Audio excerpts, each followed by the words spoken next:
Do you keep paying your credit card off by your due date, but your credit score just doesn't improve? I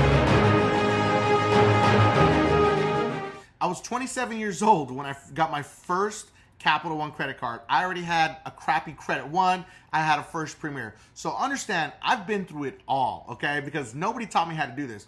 But I would call Capital One and sound like a complete moron, okay? Because I was like, I paid off my credit card. Why is this reporting $12? This doesn't make any sense. You guys are not reporting properly. And I would get into these arguments with the Capital One people because I didn't know what was going on. I didn't understand. And then one person on the phone said, sir, I'm going to break it down to you. I've heard this a billion times. And the problem is, yes, you have a due date, but you also have a statement closing date.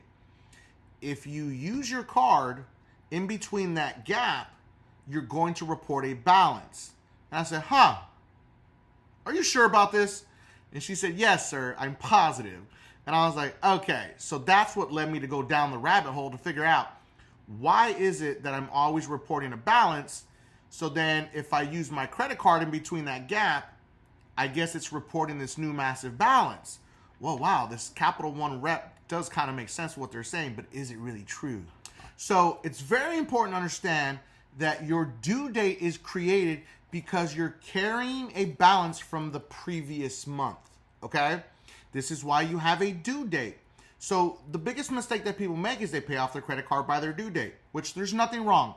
Another great tip to know, do not set your auto payment to a debit card. Set your auto payment to a bank account.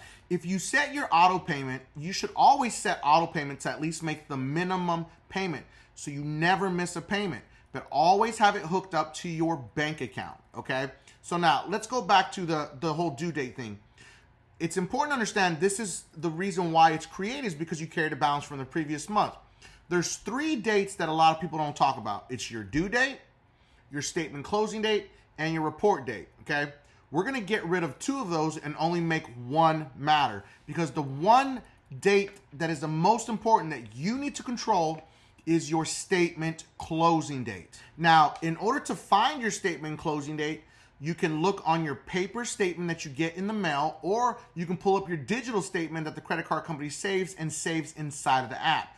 So you pull it up, you're gonna see starting date or an ending date. So starting date and ending date. Or you're gonna see beginning date and ending date, okay? Always remember your statement closing date or ending date is the date that you need to learn, okay? Engrave this in your brain. This is the most important date to always know and always remember. And an also great tip to know that you can always move your statement closing date. So if your statement closing date doesn't fall on a date that makes sense for you, then you can call the credit card company and ask them very nicely, hey, can you help me move my statement closing date? Make sure you're not carrying a balance so this doesn't affect you. They may not want to move it if you're carrying a balance when you try to do this. So you can call your credit card company and ask them to move your statement closing date so that way you can have better control of your credit card usage and when it's going to report. Now, when I first realized all these dates, I started chasing down my report date. I was like, I need to get my report date for every single credit card. This is crazy. I need to control it. Don't worry about that. Just scratch that off the list. You don't have to chase down a report date. So again, we're going to make the report date irrelevant. So you need to just focus on your statement closing date. That is going to be the most valuable thing that you can learn from this video. If you haven't already, hit that subscribe button. That way you find out every time we drop new content. Now, listen, if there's something that you want me to talk about in a specific video, drop it in the comment section. Drop some emojis in there. Tell me how you like the video. If you don't like it, cool, tell me about it, okay? I'm okay with that. I just want to get the feedback. Every single thing that you put in there, I am building a library of videos that I'm going to make based on what my subscribers want to see. So tell me what you want to see. Of course, I'm not gonna be able to make this happen overnight, but this is my priority to make sure that we keep creating content that you really can learn from and it can help you. So drop it in the comment section, whatever you want to hear about. I'm making this list. It's going to go on the list. It's going to get made. And make sure that you hit that bell notification. That way you find out every time we go live or I drop new content, you're going to hear about it first. Now, if you're trying to work on your credit, guess what? We are a full service credit management company. We created the most advanced DIY program in the industry. Okay, for $50 a month, we will attack all of your negative accounts, your personal information, for $50 a month. Okay, we will create custom Metro to attack letters. Again, there are no templates. Okay, we don't use templates. It's 2023. Who uses templates? We literally create your letters, we email them to you, you print them out. It's just that simple. No modules, none of that nonsense. We cut all that out. We don't do that. You don't need to be an expert, okay? Also, we offer the full service Metro 2 program where we do all the work for you, and we offer the pre-litigation program. It's an expedited pre-litigation program that is designed to sue. So you can find it in my trusted links in my description all the time. So thank you, and always remember, last part's the most important. Now, once you learn your statement closing date, this is very important, okay? Pay attention. Pay off your credit card 2 days before your statement closing date. So let's say hypothetically it's the 20th, okay? If your statement closing date is the 20th, you want to make sure that you pay it off by the 18th because it takes 1 to 2 business days for your payment to clear, right?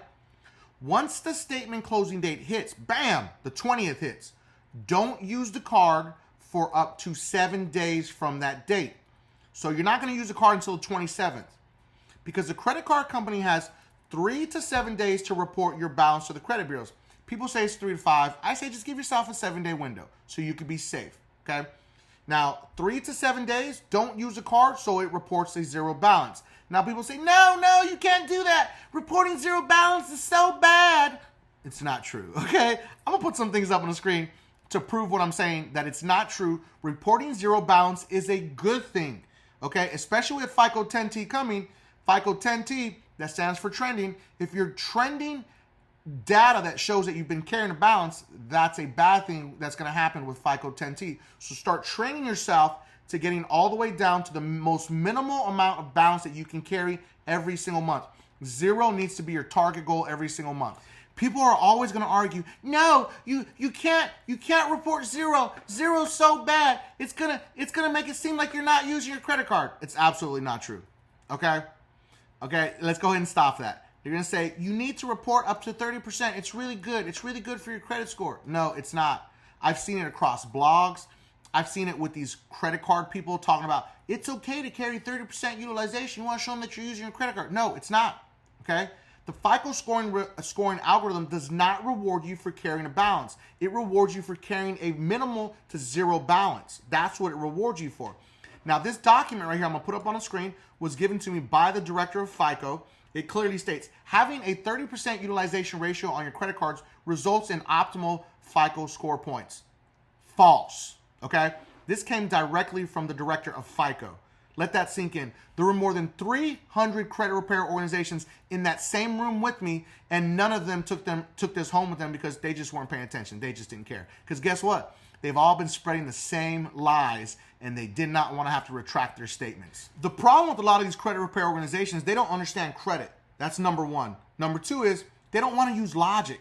Think about it logically, okay? Why would FICO reward you for carrying a balance? You owe somebody money. Okay? think about that. If you owe somebody money, why would they reward you? They don't. Okay, I'm going to put it back up on the screen, and we're going to see the second question that says, paying down credit card balances has a positive impact on your FICO score. True. It's true. So keeping your balances really low and paying them off in full every month has a positive impact. That's amazing. So pay down your credit cards. It's going to increase your credit score on a FICO score. A FICO score. Credit Karma is not a FICO score, okay? Any Vantage credit score is not a FICO score. So if you pay down your credit cards and then your score goes down, guess what? It was not a FICO score. All right, for those that still don't believe, I bring more receipts because I love receipts, okay? So this is also another document from the director of FICO. I'm going to put it up on the screen so you can see it. Now, go to the part that I've highlighted right there. It's called outstanding debt. Remember that. It doesn't say credit card usage. It says outstanding debt, the balances that are being reported. If you carry 0, you get 55 points. If you carry 1 to 6% utilization, you get 65 points. See the little asterisk next to it, okay? The little asterisk means you can potentially get up to 10 extra points. You may get 3, you may get 4, I may get 10, you may get 8, but the maximum amount you can get for 1 to 6% utilization is 10 extra points. That's it. There's no magic silver bullet that's going to get you more points. No, that's it. It's the maximum you get. And as you look at the list, look at it. When you carry 7 to 19%, you're going to lose 10 points. Go to 20 to 49, you're going to lose some more points. As you increase your balances that are being reported, the balances that are owed, you're going to lose more points. Get your credit cards down to 0% utilization and always below 7%. I always say 9, that's a safe spot, but below 7%, as you can see right here, it's pretty obvious. So, learn your statement closing date, pay down your credit card 2 days before your statement closing date because it takes 1 to 2 business days for your payment to hit, okay? Once the statement closing date hits, hypothetically, let's say on the 20th, okay, do not use a credit card for up to 7 days and let it report 0 balance or the lowest balance possible. This is going to keep you at an optimal credit score at all times, okay?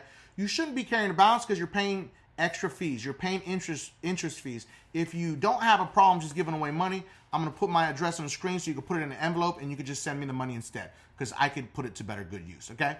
So always remember, keep those balances low. Learn how to pay your credit cards. You can move your statement closing date. Remember that. Just call your credit card company. And please, don't forget, subscribe to increase your credit score.